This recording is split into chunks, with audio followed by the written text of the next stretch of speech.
پیارے دوستو، آج میں آپ کو ایک ایسے قیدی کی کہانی سنانے جا رہا ہوں جس کو سزائے موت سنائی جا چکی تھی۔ جب اس سے آخری خواہش پوچھی گئی تو اس نے ایسی فرمائش کر دی کہ پوری جیل میں سنسنی پھیل گئی۔ اس نے کہا، میری آخری خواہش یہ ہے کہ میں اپنی زندگی کی آخری رات ایک کنواری لڑکی کے ساتھ گزارنا چاہتا ہوں جو اپنی مرضی سے میرے ساتھ ہم بستر ہو۔ مسجد میں اعلان کروا دو کہ کیا کوئی ایسی لڑکی ہے جو میری دلہن بننے کے لیے تیار ہو۔ یہ سن کر پولیس والے دنگ رہ گئے، مگر کیا انہوں نے واقعی اس قیدی کی خواہش پوری کی؟ وہ لڑکی کہاں سے آئی اور نکاح کی رات ایسا کیا ہوا کہ سب کے ہوش اڑ گئے؟ میرا نام نورین عباس ہے اور میں 40 سال کی ایک لیڈی کانسٹیبل ہوں۔ میری یہ 40 سالہ زندگی عدالتوں، تھانوں اور جیل کی دیواروں کے پیچھے گزری ہے۔ میں نے بہت سے مجرموں کو آتے جاتے دیکھا، کچھ معصوم لگتے تھے، کچھ خطرناک، مگر یہاں ایک ایسا قیدی تھا جس نے میرے دل کو عجیب کشمکش میں ڈال دیا تھا۔ قیدی نمبر 930 ایان خان کوئی عام قیدی نہیں لگتا تھا۔ اس کی آنکھوں میں ایک عجیب سی گہرائی تھی، جیسے کسی دور کی دنیا میں کھویا ہوا ہو۔ میں اسے پوری طرح معصوم نہیں کہہ سکتی تھی اور نہ ہی مکار، بس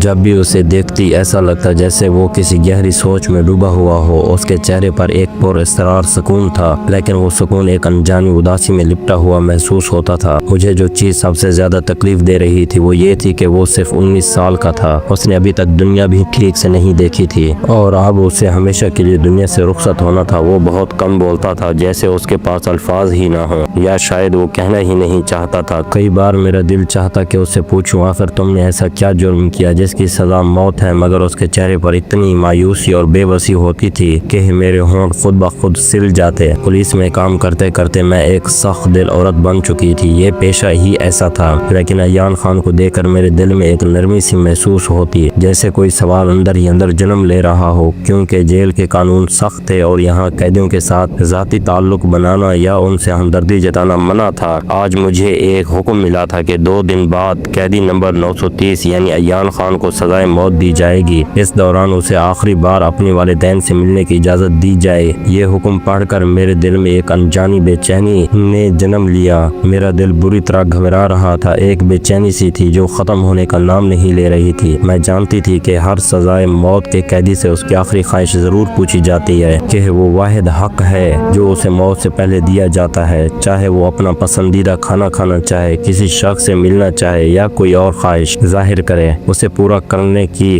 پوری کوشش کی جاتی تھی۔ ایان خان آج اپنی ماں سے مل رہا تھا۔ وہ عورت اپنے بیٹے سے لپٹ کر رو رہی تھی، بار بار کہہ رہی تھی، بیٹا مجھے پورا یقین ہے کہ اللہ تجھے سزا سے بچا لے گا۔ یہ الفاظ میرے کانوں میں گونجنے لگے۔ ایک ماں کی یہ امید میرے لیے ناقابل یقین تھی۔ سزا سنائی جا چکی تھی اور جیل میں کوئی بھی فیصلہ واپس نہیں لیا جاتا تھا، پھر بھی وہ عورت پورے یقین سے کہہ رہی تھی کہ اس کا بیٹا بے گناہ ہے اور کوئی معجزہ اسے بچا لے گا۔ آج ہی مجھے حکم ملا تھا کہ میں ایان سے اس کی آخری خواہش پوچھوں اور اسے اس کے گھر والوں سے ملاقات کا موقع دے دوں۔ میں سوچ رہی تھی کہ شاید وہ یہی کہے گا کہ وہ اپنے گھر والوں کے ساتھ کچھ اور وقت گزارنا چاہتا ہے، کیونکہ ایسے وقت میں کوئی بڑی خواہش نہیں کرتا، مگر میں نہیں جانتی تھی کہ اس کی آخری خواہش اتنی عجیب اور حیران کن ہوگی کہ میں سن کر ہی چکرا جاؤں گی۔ میں اس کے پاس آئی اور پہلی بار اسے بات کرنے کے لیے الفاظ جوڑنے لگی۔ کچھ لمحوں کی خاموشی کے بعد میں نے ہمدردی سے پوچھا، ایان تمہاری کوئی آخری خواہش ہے؟ بتاؤ، تمہاری آخری خواہش کو پورا کرنے کی ہر ممکن کوشش کی جائے گی۔ ایان نے میری طرف دیکھا اور دھیمی آواز میں بولا، میری ایک آخری خواہش ہے اور میں چاہتا ہوں کہ آپ مجھ سے وعدہ کریں کہ اسے ضرور پورا کریں گی۔ میں نے اسے یقین دلایا، یہ ہر قیدی کا حق ہوتا ہے، تمہارے لیے کوشش ضرور کی جائے گی کہ تمہاری خواہش پوری ہو۔ میں حیران تھی کہ وہ اتنی سنجیدگی سے اپنی خواہش کے بارے میں بات کر رہا تھا۔ میں نے نرمی سے کہا، آؤ چلو، ایس پی صاحب خود تم سے تمہاری آخری خواہش کے بارے میں پوچھیں گے۔ میں ایان کو لے کر اس کے ساتھ کمرے میں آ گئی۔ ایس پی صاحب نے اسے بڑے غور سے دیکھا اور کہا، بیٹا تمہاری آخری خواہش کیا ہے؟ میں حیران تھی کہ ایس پی صاحب اس قیدی سے اتنی نرمی سے پیش آ رہے تھے۔ عام طور پر ایسا نہیں ہوتا تھا، لیکن شاید وہ حقیقت سے واقف تھے، جانتے تھے کہ اس کا جرم کیا تھا اور اسے یہ سزا کیوں ملی۔ یہاں اکثر قیدی وہ ہوتے تھے جن کا جرم معمولی لیکن سزا سخت ہوتی تھی، جبکہ بڑے مجرم آزاد گھوم رہے ہوتے تھے۔ ایان نے گہری سانس لی اور بولا، میری آخری خواہش یہ ہے کہ میں زندگی میں پہلی اور آخری بار شادی کرنا چاہتا ہوں۔ میں نکاح کرنا چاہتا ہوں اور اپنی بیوی کے ساتھ ایک دن گزارنا چاہتا ہوں۔ یہ سنتے ہی جیسے کمرے میں سناٹا چھا گیا۔ میں اور باقی سب لوگ حیرت سے ایک دوسرے کو دیکھنے لگے۔ ایس پی صاحب نے کچھ لمحے خاموشی میں گزارے، پھر سنجیدگی سے بولے، بیٹا شادی تو ہم کروا دیں گے، مگر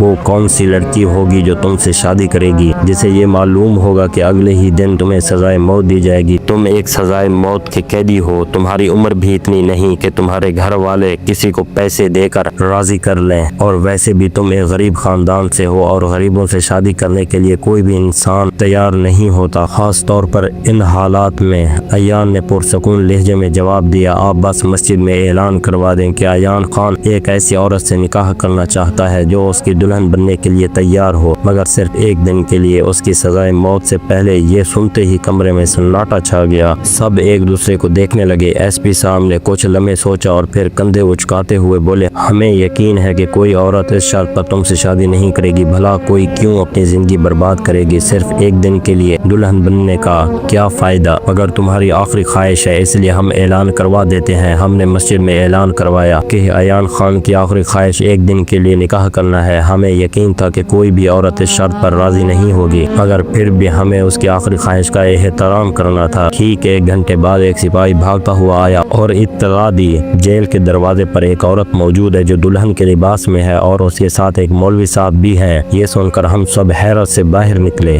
ہمارے سامنے ایک نوجوان لڑکی کھڑی تھی جو واقعی دلہن کے روپ میں تھی، اس کے ساتھ ایک مولوی صاحب بھی تھے جن کے ہاتھ میں نکاح کا رجسٹر تھا۔ مجھے اس حقیقت کا سامنا کرنا مشکل ہو رہا تھا کہ جس شخص پر میں نے کچھ لمحوں کے لیے ہمدردی کی نظر ڈالی اس نے پوری جیل انتظامیہ کو چکمہ دے دیا۔ یہ کوئی عام فرار نہیں تھا، یہ ایک مکمل منصوبہ بندی کے تحت ایک بڑا فراڈ تھا۔ ایان خان جسے سامنے ایک بے گناہ قیدی سمجھا، نکاح کے نام پر ایک ایسی سازش رچائی کہ سب کو بیوقوف بنا گیا۔ وہ دلہے کے روپ میں ہماری آنکھوں کے سامنے سے گزر کر آزاد ہو چکا تھا۔ ایس پی صاحب کا غصہ بجا تھا، انہوں نے سختی سے کہا، اب یہ ہماری ذمہ داری ہے کہ ہم اسے دوبارہ پکڑیں، ہمیں ہر ممکن طریقہ اپنانا ہوگا ورنہ اس ناکامی کا خمیازہ بھگتنا پڑے گا۔ میں نے نظریں جھکا کر کہا، سر ہمیں پہلے اس لڑکی سے بات کرنی چاہیے جو یہاں موجود ہے، شاید وہ کچھ بتا سکے۔ ایس پی صاحب نے لڑکی کی طرف دیکھا، وہ اب بھی پرسکون تھی جیسے کچھ ہوا ہی نہ ہو، ان کی آواز میں سختی تھی۔ تم جانتی ہو کہ ایان کہاں ہے؟ تم دونوں نے یہ منصوبہ کیسے بنایا؟ لڑکی نے بغیر کسی خوف کے کہا، وہ بے قصور ہے اور میں نے صرف اس کی مدد کی ہے، اس پر جو الزام لگایا گیا ہے وہ جھوٹا ہے، آپ لوگوں نے انصاف نہیں کیا اسی لیے اسے خود انصاف کرنا پڑا۔ میں نے کچھ لمحے اسے دیکھا تو اس کے چہرے پر کوئی ندامت نہیں تھی، یہ سب صرف محبت کا معاملہ نہیں تھا، یہ کسی بڑے منصوبے کا حصہ لگ رہا تھا۔ میں نے آگے بڑھ کر پوچھا، تمہیں معلوم ہے کہ اگر تم نے کوئی غلط بیانی کی یا مدد سے انکار کیا تو تم پر قانونی کارروائی ہو سکتی ہے، کیا تم اب بھی یہی کہو گی کہ تم نے صرف محبت میں یہ سب کیا؟ وہ مسکرا کر بولی، محبت میں سب کچھ جائز ہوتا ہے، اور جہاں تک سزا کا سوال ہے میں تیار ہوں، مگر آپ چاہیں جو کر لیں، ایان کو پکڑ نہیں سکیں گے۔ تو ایس پی صاحب نے گہری سانس لی اور کہا، اسے حراست میں لے لو، اسے جیل میں ہی رکھا جائے گا جب تک ہمیں ایان خان کا کوئی سراغ نہیں مل جاتا۔ میں نے لڑکی کو حراست میں لے لیا۔ اب ہمارے سامنے 2 بڑے چیلنج تھے، ایک ایان خان کو ڈھونڈنا جو نہ جانے کہاں جا چکا تھا، اور دوسرا اس لڑکی سے سچ نکلوانا جو اب بھی اپنے موقف پر ڈٹی ہوئی تھی۔ میں نے ایک مرتبہ پھر سے اس لڑکی سے بات کرنے کی کوشش کی، دیکھو تمہیں جو کرنا تھا وہ تم نے کر لیا، مگر تم یہ سمجھو کہ اگر ایان بے قصور ہوتا تو قانونی طور پر اس کی رہائی ہو سکتی تھی، یوں بھاگنا اسے اور زیادہ مشکلات میں ڈال دے گا۔ وہ میری طرف دیکھ کر بولی، آپ کبھی نہیں سمجھ پائیں گی، جب قانون اندھا ہو تو انصاف خود کرنا پڑتا ہے۔ اس کے الفاظ میرے دل کو جھنجھوڑ گئے، کیا واقعی ایان بے قصور تھا؟ کیا واقعی ہم نے ایک بے گناہ کو سزائے موت دینے کا فیصلہ کیا تھا، یا پھر یہ سب محض ایک جھوٹا ڈرامہ تھا؟ ایس پی صاحب نے مجھے حکم دیا، اس لڑکی کے گھر والوں کا پتہ لگاؤ، ہمیں اس کے خاندان سے بات کرنی ہوگی، شاید وہاں سے ہمیں کوئی سراغ مل سکے۔ اب ہمارے پاس وقت کم تھا، ایان خان کا فرار پوری جیل کے لیے ایک بڑا دھچکا تھا، اور اگر ہم نے جلدی سے کچھ نہ کیا تو یہ بات جیل کے باہر بھی پھیل سکتی تھی۔ یہ ایک عزت کا سوال بن چکا تھا، کیا ہمیں ایان خان کا کوئی سراغ مل سکے گا؟ کیا وہ واقعی بے قصور تھا یا یہ صرف ایک شاطر مجرم کی چال تھی؟ میرے ذہن میں سوالات کا طوفان برپا تھا اور جواب کہیں دور اندھیروں میں چھپے ہوئے تھے۔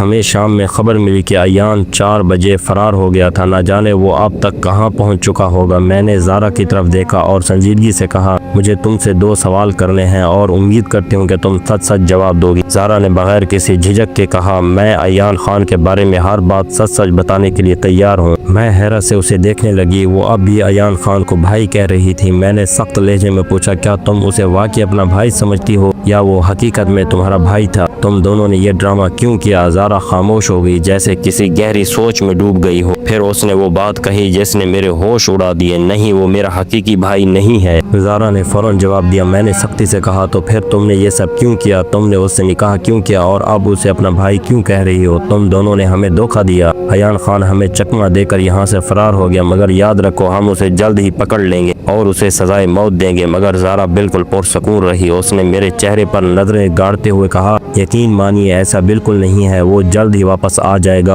اور سب سے اہم بات یہ ہے کہ اب اس نے مجھ سے نکاح کر لیا ہے، میں اس کی ذمہ داری ہوں، وہ مجھے کبھی بھی چھوڑ کر نہیں بھاگے گا۔ زہرا کی باتیں سن کر میں حیران رہ گئی۔ وہ اتنے یقین سے کیسے کہہ سکتی تھی کہ عیان خان واپس آ جائے گا؟ کیا واقعی ایسا ممکن تھا؟ تمہیں یہ یقین کیوں ہے کہ وہ واپس آئے گا؟ میں نے سنجیدگی سے پوچھا۔ زہرا نے گہری سانس لی اور کہا، اگر آپ میری پوری کہانی سنیں گی تو شاید آپ کا فیصلہ بھی بدل جائے گا اور آپ کو اندازہ ہوگا کہ اصل حقیقت کیا ہے۔ میں خاموش ہو گئی۔ میں جانتی تھی کہ یہ لڑکی ابھی تک اپنی بات پر ڈٹی ہوئی ہے، مگر میں اس سے اور سوال پوچھتی تو شاید وہ کچھ اور حقیقتیں سامنے لے آتی۔ میرا نام زہرا ہے، اس نے کہنا شروع کیا۔ میری بڑی بہن انمول کی منگنی عیان خان سے ہو چکی تھی۔ عیان بچپن سے ہی بہت بہادر اور بے خوف لڑکا تھا۔ شاید ہی کوئی ایسا وقت آیا ہو جب وہ کسی سے ڈر کر پیچھے ہٹا ہو۔ وہ میرے والد کے چچا زاد بھائی کا بیٹا تھا، یعنی میرا پھوپھی زاد ابو سے بہت پسند کرتے تھے اور اس پر بے حد بھروسہ بھی تھا۔ جب انہوں نے میری بڑی بہن کی منگنی عیان سے کی تو ہمارے گھر اس کا آنا جانا شروع ہو گیا۔ زہرا کی کہانی سن کر میرے ذہن میں کئی سوال اٹھنے لگے، مگر میں نے خود کو روکا